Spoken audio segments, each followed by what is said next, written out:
You know that feeling you sometimes get with traditional charity or fundraising? That sort of black box feeling. Things seem slow, maybe not totally transparent. You wonder where the money's actually going. Absolutely. It's a common frustration. Yeah, and it makes you think, right? With all the tech we have now, surely there are better ways, newer solutions maybe. Well, that's exactly what some projects are trying to figure out. And that brings us to our deep dive today. We're looking into GenaImpact. It's also known as Gena. It's an Ethereum-based project doing something pretty different, trying to merge meme culture with actual real-world charity. A meme coin with a mission, essentially. Exactly. So our mission here is to unpack it.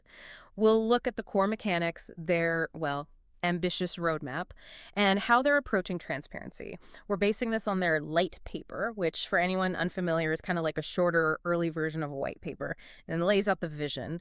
The goal is to give you, our listener, a really clear picture of this unique model for giving. So GenaImpact, G-N-A-M, it's an Ethereum meme token, but this idea, meme token with purpose, it sounds interesting.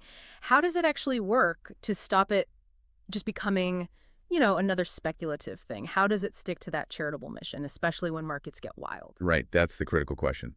And they're quite explicit about it from the start. Right. GNA's purpose is stated as funding real-world innovation. It uses transparent blockchain donations. So yeah, it taps into the community vibe of meme culture, but the core design. It's about enabling giving. People support projects, they give, and they get these tokens back as a reward. It's specifically not for speculators. The founder's note is super clear on this. It says, and I'm quoting here, not a security or investment vehicle, it is a meme coin with a purpose.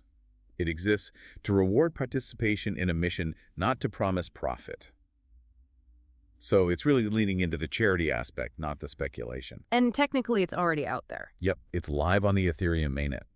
The smart contract is verified, and importantly, it's secured using Open Zeppelin contracts.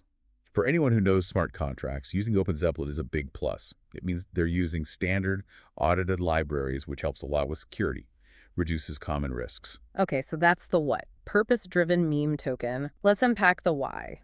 What's the actual problem in fundraising that GenaImpact is trying to solve? What aren't traditional methods getting right, in their view? Well, they point directly at traditional fundraising being, and these are their words, opaque, slow, and often inaccessible. That's the pain point they're targeting. Right, the lack of clarity and speed. Exactly. GenaImpact aims to flip that. Make donation funding decentralized, transparent, and reward-driven. The basic flow is pretty neat. Yeah. You contribute ETH, say, through their platform. That money goes to a verified cause. And in return, the system mints GNAM tokens for you, the donor. So you get this tangible, on-chain proof or reward for giving.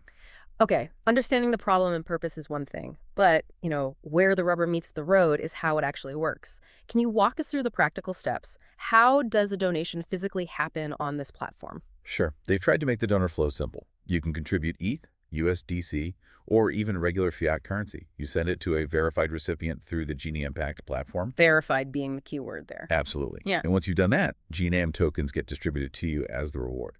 Then you have choices. You can stake those GNAM tokens, potentially earn more rewards that way, or just hold on to them. Proof of support, basically. And the big difference, again, compared to traditional ways, is it's all tracked on-chain. That deep transparency they keep talking about. Okay, so that's for individual donors. What about charities themselves? Is there a plan for them? Yeah, there's also a partnership strategy, which is quite clever. Verified charities, foundations, they can receive a fixed amount of GNI tokens. In return, the idea is they're incentivized to promote GenaImpact to their own donor networks. Like, hey, you can donate to us through this platform now. Ah, creating a loop. Exactly. They call it a mutually beneficial incentive loop. Charities get donations. They potentially benefit from the GNM economy too.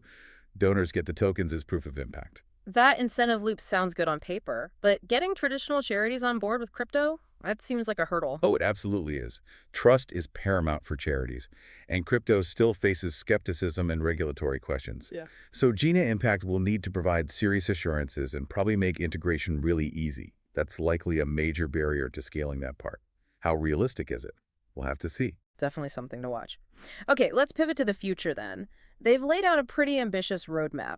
Can you give us a feel for the timeline? What are some key milestones they're aiming for? Yeah, it's definitely ambitious. Looking ahead, Q3 2025.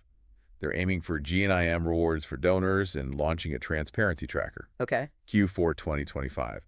The plan is a GNIM staking dApp, improving the main website, gena.fund, and importantly, transitioning to a multi-sig wallet. Multi-sig, meaning multiple people need to approve transactions. Exactly. Reduces single-person control risk. Then, Q1 2026, first NGO or charity pilot program, onboarding contributors, and trying out a pilot DAO on a testnet. DAO being a decentralized autonomous organization. Right, community governance. Q2 2026, verified impact reporting showing the results of media campaigns. And then Q3 2026, the goal is DAO version 1, where the community can vote on allocating funds. That is quite a trajectory. Now, there's a section in their light paper that's pretty candid. The development capacity and decentralization milestone disclosure. It puts that roadmap into perspective, doesn't it? It really does. Yes. And credit to them for being so upfront. They state, basically, that right now, GenaImpact is developed and maintained just by the founder, Japer. No external funding, no full-time team, no big institutional backing. Yet. Wow. Okay, so just one person driving this currently. As of the writing of the light paper, yes. They're very clear that hitting those roadmap milestones depends entirely on two things: getting enough funding through early donations and building an active community and ecosystem around it. That level of honesty is good, but wow, that highlights the scale of the challenge, doesn't it? Going from one founder to a DAO with no outside cash. It's a huge leap, and it raises questions like, what actual measurable steps beyond just saying it in the paper will show they're truly moving towards decentralization? They even acknowledge that key parts like the DAO and the multi-sig treasury aren't built yet. They put it down to realistic capacity and bootstrapping limitations. Is that Q3 2026 DAO date? It's explicitly called a goal, not a guaranteed milestone. It hinges on the core donation system working well, the staking app being live and secure, and crucially, having a healthy, aligned community ready to actually participate in governing. Right. They frame decentralization as a process, not just a switch you flip. It needs the tech, reliable leadership or stewardship, resources, people showing up, and, well, time. That single wallet control thing you mentioned earlier. It's common for projects starting out bootstrapped. But the move to multi-sig, then DAO, that's the real decentralization path. Multi-sig adds security, needing multiple sign-offs. DAO aims for collective decision-making. That's the journey they've mapped out, from centralized trust to distributed governance. Okay, a lot of ambition currently resting on the founder and future community buy-in. This brings us to a really important point: control right now. And what that means for anyone thinking about donating early on. How are they handling transparency and control today? Yeah, the contract transparency and control section addresses this directly. It confirms GNI was deployed by the founder and it is currently under single wallet control. They describe this as temporary and by necessity for this very early bootstrapping phase. So no multi-sig yet, and the contract can't be upgraded. Correct, on both counts, as per the light paper. But they state the intention is absolutely to move control, first to a community-governed multi-sig, and eventually to that full DAO structure. That transition, though, is pegged to milestones. The core platform being live, seeing real community growth, and the treasury reaching a sustainable point. Got it. The paper is also very direct about GenaImpact being, right now, a non-refundable donation platform. And they mention only about $100 have been collected when it was written. For potential donors, no refunds, and the very early stage. That's a risk, right? How do they plan to build trust compared to, say, established charities with known processes? It's a really critical point for anyone considering contributing. They are completely upfront. It's non-refundable currently. You donate knowing it's early stage, experimental really, and there's no way to get your money back at this point. Okay. However, they do outline future safeguards. The core promise is transparency. All donation flows are on-chain, public from day one. As it grows, they commit to setting up a treasury wallet with limited withdrawal rights, schedule public reports on wallet activity, and setting clear milestones for founder withdrawals and community governance kicking in. They really emphasize that commitment to transparency as the foundation for building trust over time. Transparency is definitely key there. Okay, so we know how donations work, the control situation. Let's break down the allocation. When money does come in, where does it actually go according to their plan? They provide specific percentages, which again points to that transparency goal. 70% of the biggest chunk goes to direct donations, sent straight to the chosen, verified charity wallets. 70% to the cause. Okay. Right. 15% is for Gena DevOps.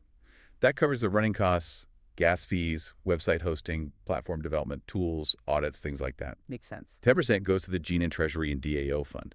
This is earmarked for future uses, like staking rewards for people holding Genome, maybe providing initial liquidity for pools later on, and funding the DAO launch itself, like paying for proposals or rewarding voting. And the last bit. The final 5% is for marketing and outreach, community stuff, trying to onboard NGOs and charities, translation, social media, maybe some ads. Okay, clear breakdown. So this raises a question then. Who is this actually for? Who is the ideal user or beneficiary of GenaImpact? They list a few groups. Firstly, crypto native or traditional currency donors who want transparency, people basically fed up with the old opaque system. Yeah. Also, aligned builders and contributors, so people who want to get involved in building this kind of tech. Then, charitable individuals seeking proof of impact, those who want that tangible tokenized receipt, if you will. And finally, communities seeking to co-fund real-world change, using it as a tool for collective action. So it's aiming for quite a broad church of people interested in doing good, but in a new, transparent, crypto-powered way. Right. So wrapping things up a bit, we've dug into GenaImpact. It's this novel mix, isn't it? Meme culture meets transparent blockchain charity. We've seen the core idea, the very ambitious roadmap, and their stated commitment to eventually decentralize while also acknowledging where they are right now, early stage, founder-led. It's a really interesting model trying to shake things up in charitable giving. It really is. And it leaves you with some big questions to think about, doesn't it? As we watch projects like this try to grow, what are the critical things we need to consider about that balance? The speed and focus you get from centralized leadership early on versus the long-term goal, the promise of a decentralized, community-run impact. And maybe also, how much risk is fair for early donors and believers to take on when they're funding these kind of ambitious, transparency-first experiments? Makes you think.